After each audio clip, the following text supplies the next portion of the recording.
So guys, ito na po ang aming mga napamili. Tabi muna natin yung ating pang manicure na yan. So, yan. Mushroom. Ay, lagay natin din sa ano na lang. Para mas madaling i-assemble. Rice cooker. Ang pinili ko lang is yung maliliit kasi mas mura siya.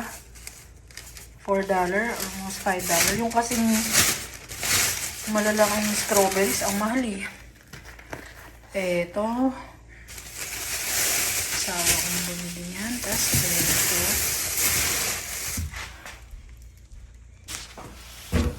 Yan. Ano ito? This is a mushroom. Here lang oh. It's wet. Even so, I'm going to clean it. There's yan. Pakwan. $6.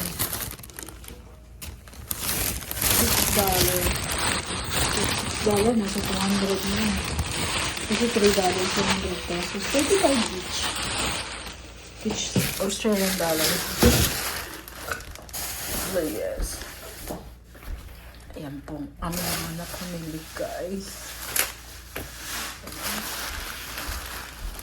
Going to remove them from the plastic.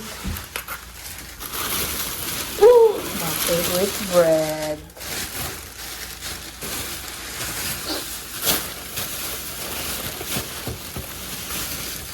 Egg. It's cheaper there, no, be?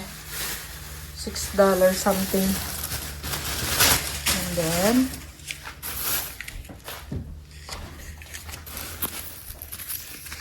I get this.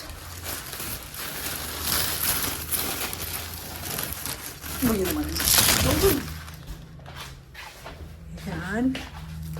Pag kasi nagtatrabaho sa awa ko, pinag-ano ko siya, pinagbabaon ko ng prutas.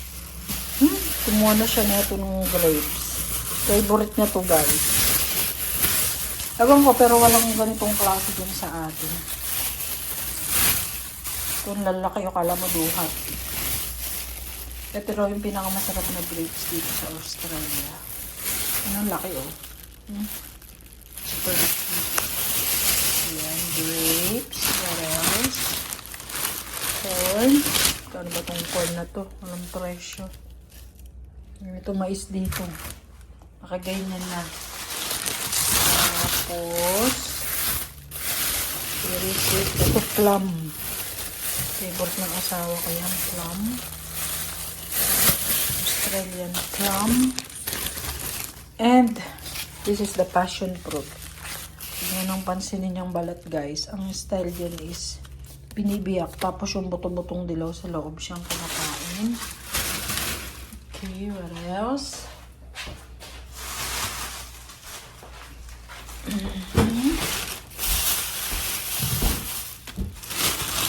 Oh, my husband bought me pistachios.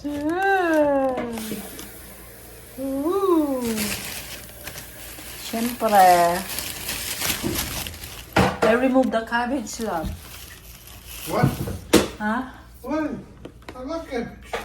That's not the good one. Asparagus. Yeah, we love cabbage. You can buy that. When it's time for us to buy milk, you can buy cabbage. Carrots. Oh, you can have this one, love. Oh. No, wonder. See? Bala ka dyan. This one's the magical. This one's the good one. Oh, yeah. So, yes. The banana. Kung banana, hindi yan i-rep. You want a cup of coffee? No, I just had the coffee. What's this? Luya. Luya. And Pink Lady, ito yung Best Buy namin, yung apple. Ano ba ito? Nasa $5 yata. Ano na siya? 8 pieces. Pink Lady ang tawag dito. Chicken Lady. Pink Lady.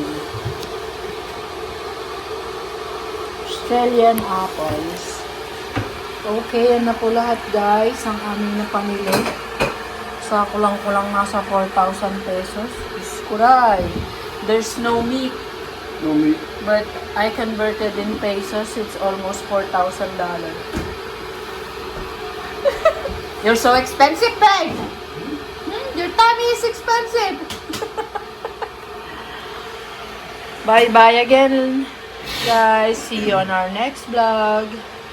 Buyers!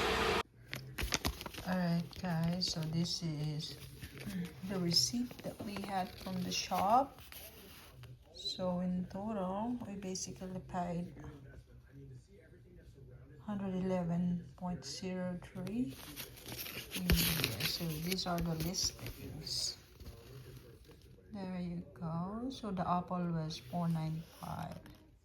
The watermelon, the ginger, banana, pistachio is kind of expensive, but that's almost half kilo. Asparagus, oh grapes, they call it black seed, black grapes, plum. Alright, the compact, and the cucumber I only have 3 pieces, and eggs 6.75, mandarins $3, cakes by Carla, known as bread 4.50, and come. So yeah, so that's all in all. We have 19 pieces. Okay, so that's only for fruits and few vegetables. And convert it into pesos, Philippine pesos.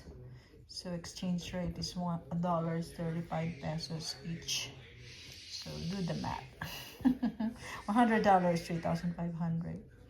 And $10 or $11 is 350 plus 35, 380 more or less. So add it to 3,500. So that's like 3,800, more or less 3,800 pesos for all of this. So yes, love. Yun lang po.